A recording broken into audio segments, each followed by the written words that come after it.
എന്റെ ഭാര്യ.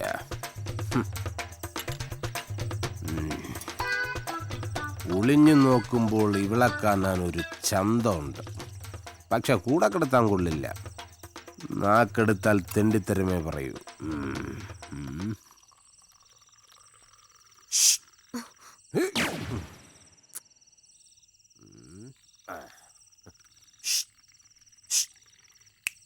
ഇവിടെ ഇവിടെ നോക്കടി. ആരാ അത്? ആരാ? രാജേട്ടനാണോ? അത് കൊള്ളാം.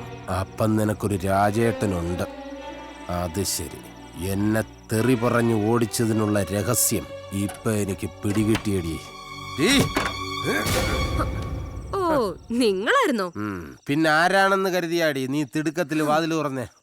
ഞാൻ വിചാരിച്ചു വല്ല പട്ടിയോ പൂച്ചയോ ആയിരിക്കുന്നു. അതേടി, ഞാൻ നിനക്ക് പട്ടിയാ. രാജേട്ടനല്ലേ നിനക്ക് ദൈവം. ആരാടി നിന്റെ ഈ രാജേട്ടൻ? രാജേട്ടൻ ഇവിടെ അടുത്തുള്ളതാ. കൗശലേട്ടന് പുഴമീൻ വേണമെന്ന് പറഞ്ഞിരുന്നു. അയാളാന്ന് കരുതി. അങ്ങനെ സത്യം പറയടി. ഒരു മീൻകാരനായിട്ട് പോലും ചുറ്റിക്കറങ്ങുന്ന നിന്നെയാണല്ലോടി ഞാൻ ആത്മാർത്ഥമായിട്ട് സ്നേഹിച്ച് കെട്ടിയത്. എടി, ഈ സമയത്ത് ഞാൻ പുഴയിൽ പോയി ഒരു ബണ്ട് കെട്ടിയിരുന്നെങ്കിൽ എനിക്ക് ഈ വേനൽ സമയത്ത് നീന്തി കുളിക്കായിരുന്നു. എവിടെയാണ് നിന്റെ ചേട്ടന്മാര്? അവന്മാരെ കുത്തി കുടലെടുത്ത് ഈ വീടിന്റെ മുന്നിൽ ഞാൻ തോരണം കിട്ടൂടി, തോരണം. എടാ അളിയാ, ഇറങ്ങിപ്പോ.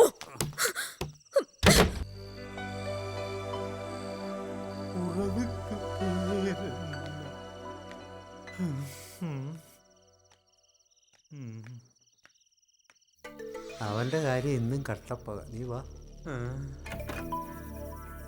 Good night കൗശലേട്ടാ. പാഞ്ചാലിക്ക് സൗഗന്ധികം പറിച്ചു കൊടുക്കാൻ ഭീമൻ വേണം. പക്ഷേ കിടപ്പറയിൽ പ്രവേശനമില്ല. ദുശാസനന്റെ തുടകടിച്ച് തകർക്കാനുള്ള കരുത്ത് ഭീമസേനയുള്ളൂ. അതാരും മറക്കണ്ട. എങ്കിൽ വാടോ, എന്റെ തുട ഫ്രീയാ. ആരാവിടെ? ഒരു ഭീമസേനോ? എന്തിനാ അളിയ ഇങ്ങോട്ട്? ഞാൻ എന്റെ ഭാര്യയെ കാണാൻ വന്നതാണ് അളിയ. മടിച്ചു നിൽക്കാതെ വാളിയ. ഇന്നാ എന്റെ തുട അടിച്ച് പൊട്ടിക്ക്. എന്റെ ഭാര്യക്ക് വേണ്ടെങ്കിൽ എന്തിനാളിയ എനിക്ക് തൊട? അടിക്ക്, പൊട്ടിക്ക്.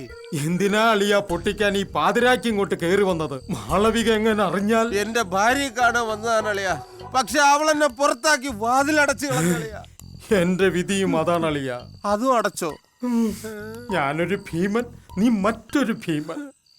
സാറേ, വലിയ മീനൊന്നും കിട്ടിയില്ല. കുറച്ച് കരിമീൻ ഇങ്ങത്താ. രാജേട്ടന് സ്മോൾ അടിക്കണോ? അയ്യോ, അത് പിന്നെ. എന്നാ വാ, ഇതൊക്കെ വെട്ടിക്കണ്ടിച്ച് അടുപ്പിലാക്ക്. ഒന്ന് അനങ്ങി അനങ്ങി നടക്ക് രാജേട്ടാ. എന്റെ ഈശ്വരാ, ഇതാണോ രാജേട്ടൻ? ഞാൻ എന്റെ ഭാര്യ വെറുതെ സംശയിച്ച് എന്റെ പതിവൃതേ.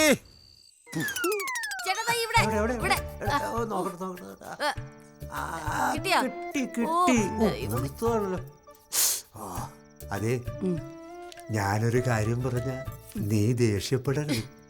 എന്നോടൊരു കാര്യം പറയാൻ ചേട്ടൻ എന്തിനു പേടിക്കണം? ധൈര്യമായിട്ട് പറഞ്ഞോളൂ. പറയട്ടെ? പറയൂ. കൗശലന്റെ പണവും സഹായവും ഗിഫ്റ്റും ഒക്കെ നിനക്ക് വേണം. പക്ഷേ ശരിക്കും നീ അവനെ സ്നേഹിക്കുന്നുണ്ടോ? ചേട്ടൻ പറഞ്ഞത് സത്യം. ശരിക്കും എനിക്ക് ചേട്ടനോട് മാത്രമേ സ്നേഹമുള്ളൂ. ചേട്ടനല്ലേ എന്റെ കഴുത്തി താലി കെട്ടിയത്.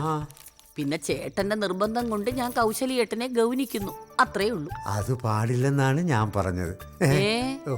അവൻ വേറൊരു കല്യാണം കഴിച്ചാൽ എന്തായിരിക്കും നമ്മുടെ സ്ഥിതി? അയ്യോ, പുള്ളി കല്യാണം കഴിച്ചാൽ എനിക്ക് സ്വൈരം കിട്ടും, അല്ലാതെന്താ? വിഡ്ഢിത്തരം പറയരുതെന്ന് നിന്നോട് എത്ര തവണ ഞാൻ പറഞ്ഞിട്ടുള്ളതാ? അതെങ്ങനെ? എന്നെ ഭരിക്കുന്നതിനല്ലേ നിനക്ക് സാമർഥ്യമുള്ളൂ. എടി മാളൂ, അവനൊരു കല്യാണം കഴിച്ചാല് ഈ വീട് നമ്മൾ അവന് വിട്ടുകൊടുക്കണ്ടേ? നിന്റെ കുടുംബം കടമൊന്ന് മുടിഞ്ഞു കിടന്നപ്പോഴല്ലേ നീ എന്നെ പ്രേമിച്ച് കല്യാണം കഴിച്ചത്? എന്റെ ഭാഗത്തുള്ള സ്വത്തെല്ലാം എടുത്ത് നിന്റെ അച്ഛൻ്റെ അമ്മയുടെ ചികിത്സ നടത്തി. അവരുടെ 16 അടി യന്ത്രത്തിന്റെ ചെലവ് പോലും കൗശലല്ലേ നടത്തിയത്?